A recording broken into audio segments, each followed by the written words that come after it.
What's up mga ka-partners? So, panibagong yugto na naman ang vlog na ito mga ka-partners. So, samahan nyo akong gumawa ng order sa araw na ito mga ka-partners.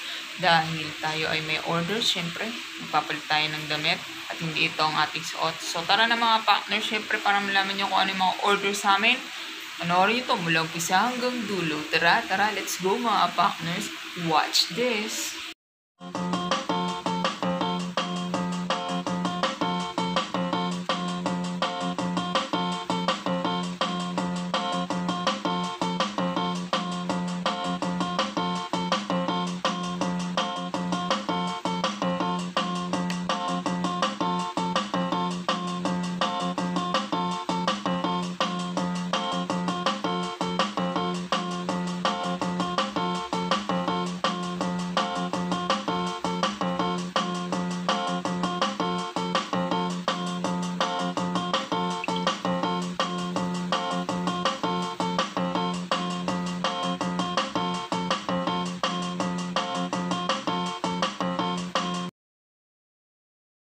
So, this is it, pansit mga partners. Hindi pala, this is it, donut mga partners.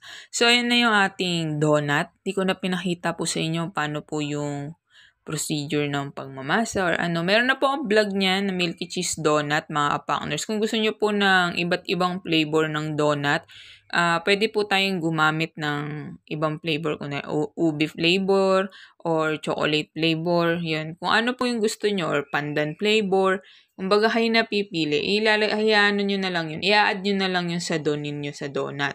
Yan. Tapos, sa ano naman, powder.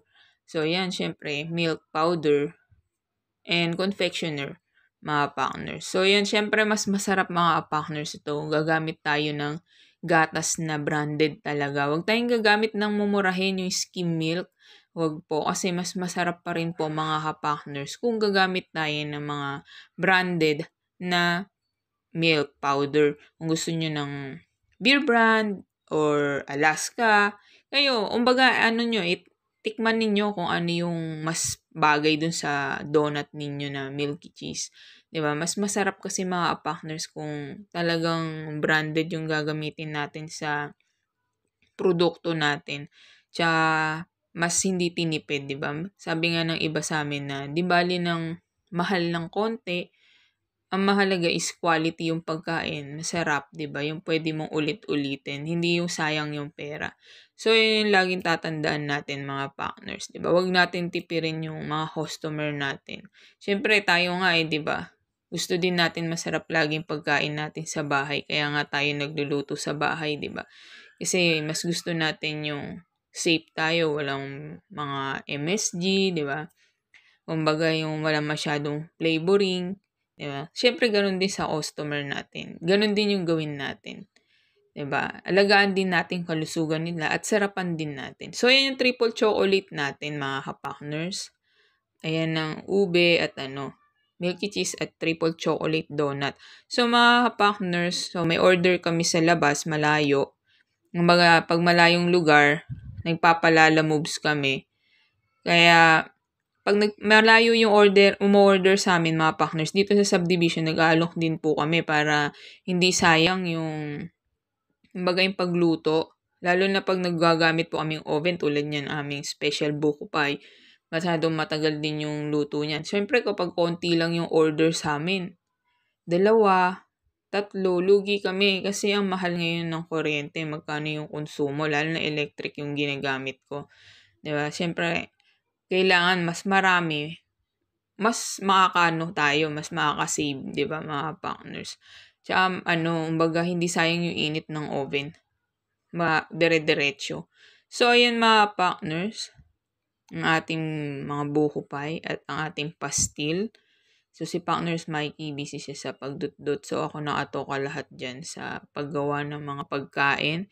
So, siya yung nag-aalok. Siya yung nagpo-post sa online. Yun yung trabaho niya. Siya yung nakikipag-usap. Tapos, siya rin yung nagko-contact sa Lala Moves. Ayan, kapag may mga order kami. Sa kanya yon. Pero pagdating sa luto, sa pag-packaging, sa pag-aayos ng mga sa akin naman yun mga partners. So, yun yung lakas niya at sa akin naman yung lakas ko sa pagluluto, 'di ba? So, yan mga partners, chicken pastil naman. So, malaki din yung kita namin sa chicken pastil mga partners.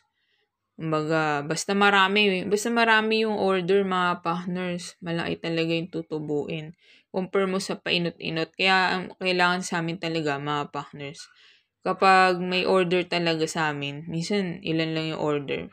Pero ayaw namin tanggihan kasi sayang nga.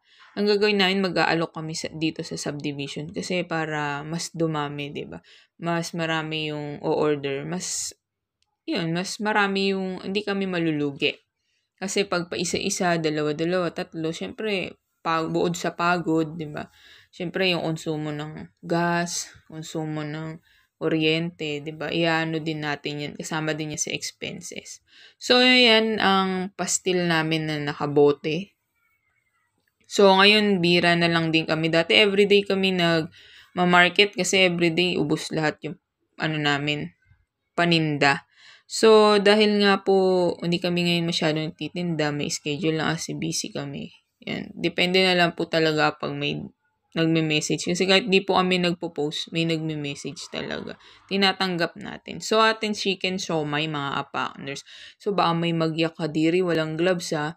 Siyempre po, may lababo naman po kami, may sabon, may tubig. Nagugas po ako ng kamay. Diba? Siyempre po, hindi naman po importante na lagi tayong naka-hand gloves. Ang importante po is laging malinis ang ating mga kamay. Alam natin yung proper na paglilinis sa tamang paghuhugas ng mga kamay natin bago tayo humawak ng pagkain. Diba?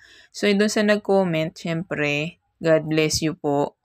Sa susunod, babasa tayo ng mga comment at sasagutin natin yan. So, ayan mga partners, ang ating adobong mani. May stock din kami niyan, nagluluto na kami ng ganyan. So, may nag-order niyan, taga-Tagig, 4 na piraso. Taga-Tagig, Pasay. Hindi ko na maalala, basta sumabay siya. Si Partners Mikey kasi tumanggap nun. So, yan, pinagbigyan na natin, 4 na piraso. So, thank you sa inyo po, kuya. At tapos, yan na yung ibang order na ako na yung naglagay niya sa plastic, ako na nag-pack. Ako, yan yung trabaho ko. Para mas safe kasi mas magaling ako mag-ayos ng ganyan kaysa ay Partners Mikey. Diba? So, talaga si Partners Mikey, hawak lang niya is yan, mga sa customer, delivery sa subdivision, at yan. So, yan, may mga free lunch lahat ng rider. So, may free t-shirt din si kuya. At syempre, lunch or breakfast, laging meron yan at saka tubig. Hindi natin pwedeng mawalan ng ganyan. Kailangan bigyan natin lagi yung mga rider natin, alagaan natin sila. Bukod sa tip, syempre, kailangan may pagkain din sila. Lalo na kung pagkain naman yung tinitinda natin, di ba? Yeah, mga partners. Tapos na panibagong yugto ng pagbablog na ito, mga partners. So, yon, merienda time na. Merienda pansit at yung aming ginawang donut, chocolate donut. Yan. Tapos ang aming book pie, syempre, kanina pa kumakain.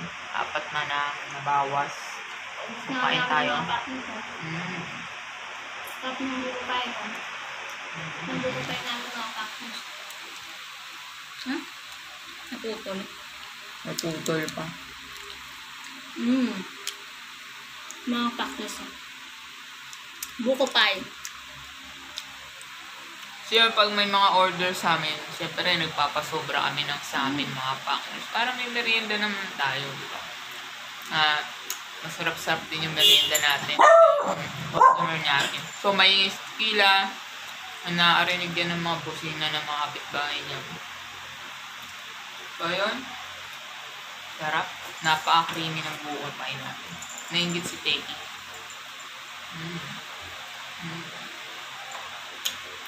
Ang pansit. So, yung mga partners, kain tayo. Kain. Hindi na mapagsalita. Hindi na makapagsalita, may laman yung bibig. May makapagpangabed, bebe. So, yung mga partners, kung nagustuhan nyo po ang video namin, huwag po kalimutan na thumbs up. Thumbs up mga partners. At syempre, huwag po ninyo kalimutan na mag-subscribe. At i-click ang notification bell button para laging update sa mga bagong video. Ina-upload po namin mga partners. Tapos na ang ating panibagong ito. Babay na mga partners kasi po magme-merienda na po kami. Bye-bye.